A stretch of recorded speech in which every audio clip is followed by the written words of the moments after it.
this loss has to come down on Joe Girardi.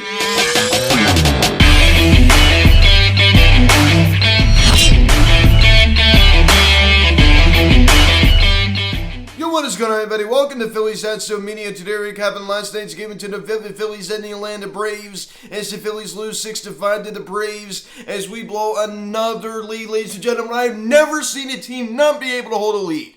I just never seen anything like it. I mean, Joe Girardi totally mismanaging this bullpen last night. Now, guys, before getting into this video, please subscribe if you haven't done yet. Please show engagement bell. Please like this video, comment on this video, share this video, and let's get into this. This video is also brought to you by All Things Phillies. All Things Phillies provides a daily video of highlights from the game. So please go and subscribe to his channel. The link in the description section. Here we go. I mean, another game that we should have and could have won.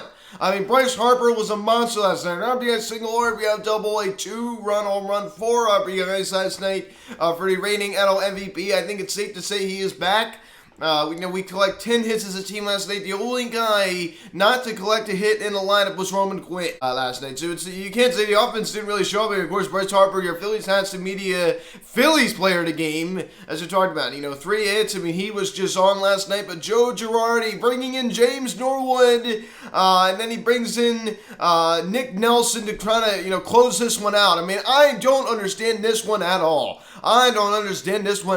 Nick Nelson doesn't even have a career save, and believe me, I'm not a fan of him. I'm not a fan of him at all. I mean, Jose Alvarado, he was available. I understand Corey Knebel pitched the past 2 days, but still, I mean, it's not like he's going out there pitching 5 innings. It's not like he's a middle reliever, and then you have Sergio Dominguez also not being used. And Joe Girardi said after the game, we talked it over and he needs a little bit more rest. I have to kind of look at it different eyes, but he totally mismanaged his bullpen.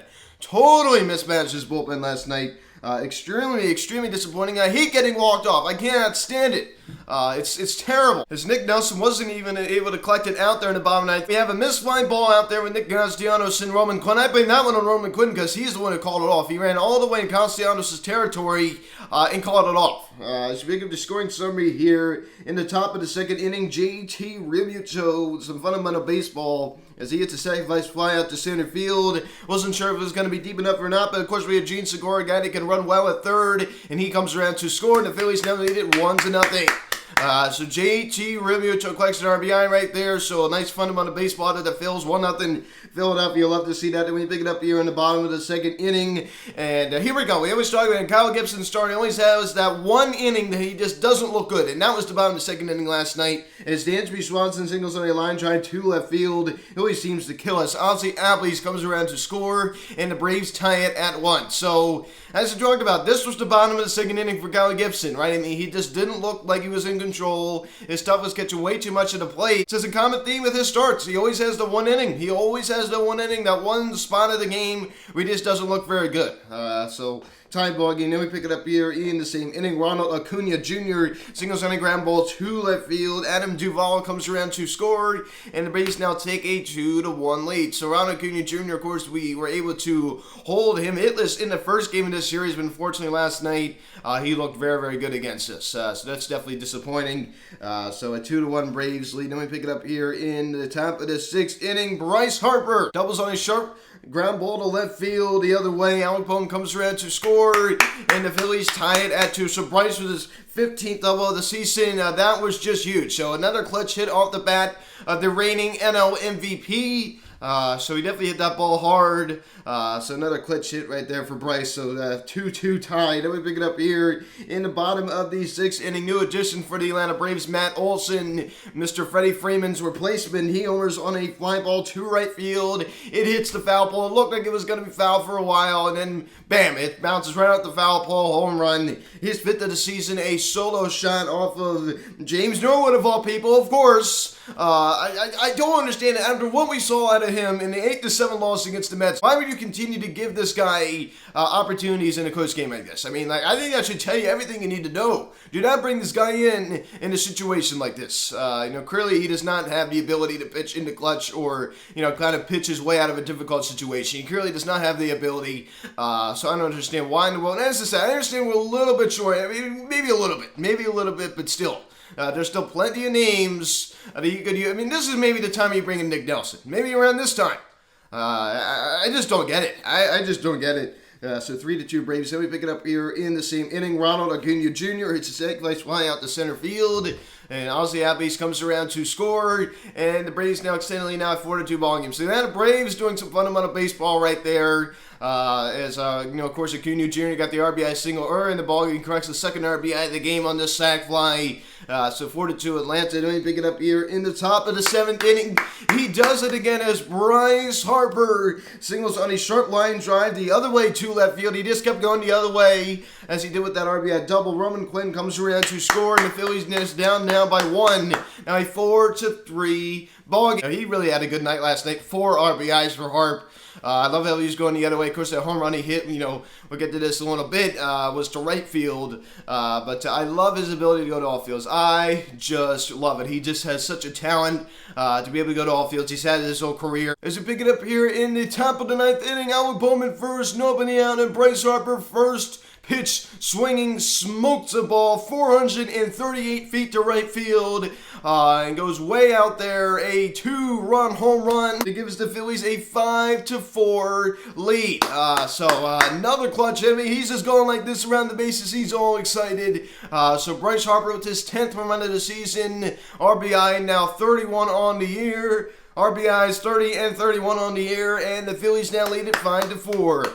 I tell you what, man, this is why we pay him the big bucks, right? He is big game Bryce. Big game Bryce. We pick it up here in the bottom of the 9th inning. Ronald Acuna Jr. It's a fly ball out to right center field. Roman Quinn runs into Nick Castellanos' territory. He calls it off, and the ball drops. The ball drops. So it was Marcus Aguilar's finding a fielding error on Roman Quinn as Dansby Swanson comes around to score, and the Braves tie it at 5. That is totally unacceptable. It looked like the bad news Bears out there. It looked like a local Little League team. I think that was definitely more Nick Castellanos' territory, but I do blame that on Roman Quinn. I really, really do. He was the one that kind of inserted that, hey, I got this. I'm going to catch this. I'm going to catch this. Nick Castellanos kind of backed off a little bit at the very end. They were getting pretty close, but eventually he did back off and kind of let him take it there. That's not Joe Girardi's fault, but the mismanaged bullpen certainly is Joe Girardi's fault. But that's still bad fundamentals. That is still bad fundamentals, and that somehow can land coach's shoulders. What are they doing? What in the world are they doing out there? We pick it up here in the same inning. William Contreras singles on a line drive to center field. Ronald Acuna Jr. comes around to score, and the Braves win it 6-5. It's just predictable. It's just so predictable. And the thing I understand, he leaves him in. He leaves him in. I don't know how much confidence do you have in Nick Nelson to leave him in like that guy? He's never even collected a career save. He doesn't even have a save in his career. And you leave him in like that. That is totally unacceptable. Totally unacceptable. So a total mismanaged ball game last night. That'd be your final 6-5. Braves walk it off and win. I hate losing like this. I hate it. Reese Hoskins out of the leadoff spot collects a knock. Not much else out of him. Alec Bowman out of the tool also collects a knock, also drawing a walk, which is nice to see. Scores 2 of the runs last night. Bryce Harper, the RBI single, the RBI double, the 2-run home run, not in that order, but he was dominant last night. I love how he went the other way in the RBI single and RBI double. Smoked a home run first pitch swinging way back there, 438 feet, 4 RBI, a run scored. So Bryce definitely had a good night last night. No question about it. Works his average now up to 302. OPS now sits at 969. MVP. Unfortunately, it's going to be a little bit harder for him to do it this year since he has missed so much time out in right field. Since he's been DHing, it's really going to hurt his chances. Nick Castellanos collects a knock, even though he has been struggling still. Average now sits at 255. OPS now sits at 726. He's definitely been struggling. It's been no secret. Gene Segura also collects. He's had a red-hot month of May. He's collected a hit in every single game but one in the month of May. So he's definitely had a red-hot month of May. He does kind of string a lot of these one-hit games together. But you know what? It's better than, not collecting a hit at all. I think it's the way you got to look at it. Kyle Schwarber also collects a knock last night. Also draws a walk. Average now sits at 203. OPS now sits at 762. He's getting better. He's definitely been better on the road, though. I mean, that's been no secret. I think that we all have seen that. JT Muto collects a knock last night. Also, the sacrifice fly, which is used to open up the scoring of the ball game for the Phillies. So that was just great. I love me some fundamental baseball. And Johan Camargo also collects a knock last night. Roman Quinn, the only man in the Phillies lineup not to collect a knock last night, but is able to score one of the Phillies' 5 runs. But I'm really down on Roman Quinn. I mean, totally missed playing that ball out in right center field. You got to catch that. You got to catch that. So there's simply no excuse for that. So the Phillies collect 10 hits as a team last night, but they still find a way to lose, right? Because, we can't catch a ball in right center field. The manager totally mismanages the bullpen. Go take a look at Kyle Gibson's start. 5 innings, 7 hits, 2 runs, 2 earned, 1 walk, and 8 strikeouts. He's kind of like that strikeout guy again last night. He was kind of that strikeout guy. He was able to mix up his stuff pretty well. I mean, he was, hitting him with the fastball, and he was going sinker, going hard stuff, and then he, kind of, fool him a little bit, and then, strike him out on the curve. So he's kind of mixing it up a little bit, which I thought was nice. But as a target, he always has that one inning, that one spot in the game where he just doesn't look good. And as I said, a million times before, that was the bottom of the second inning. That was the bottom of the second inning for Kyle Gibson. As I said, strikes out 8. He definitely gave us a solid start, kept us in the ballgame, only allowing 2 earned. I'll definitely take that start. That's definitely a solid start out of Kyle Gibson. But not anything spectacular. Another high-ranking strikeouts by this Phillies starting pitching. I mean, we've really got a lot of strikeouts out of this Phillies starting pitching.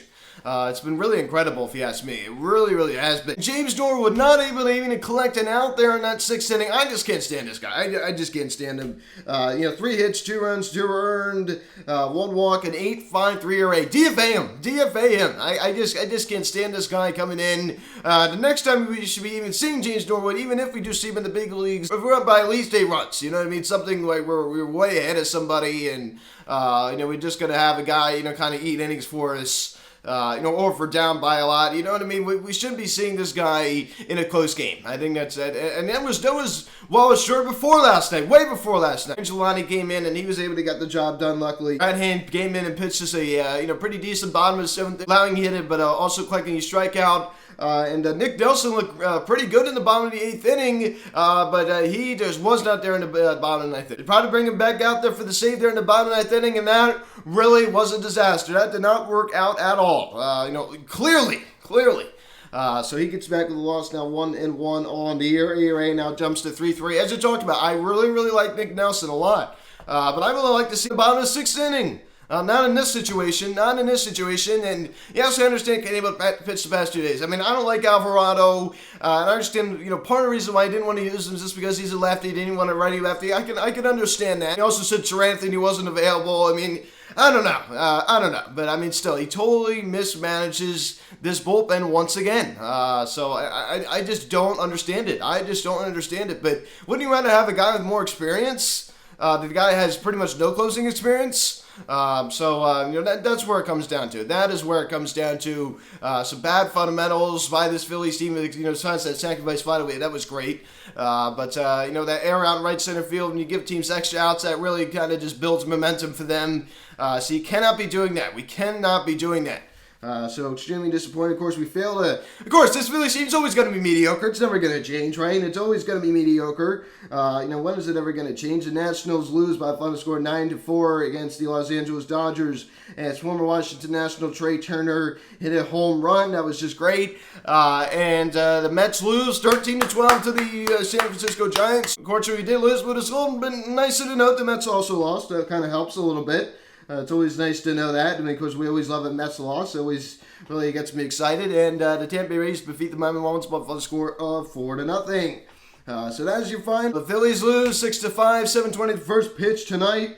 Rangers Suarez 4-2 with a 4.12 ERA. Finding its former Phil Charlie Morton 3-3 with a 4.95 ERA. So let's bounce back and win tonight. So guys, thanks so much for watching this video. Please subscribe if you haven't yet. Please turn on the notification bell. Please like this video. Comment on this video. Share this video. To the social media, link in the description section. Phillies Handsome Media, Instagram, Instagram. Follow me on Twitter at @Media. Call or text 267-225-92. Email me, phillieshandsomemedia@gmail.com. So guys, thank you so much for watching. I'm Luke, and I'll talk to you later. 7:20 first pitch tonight. Suarez Morton. I'll see you guys.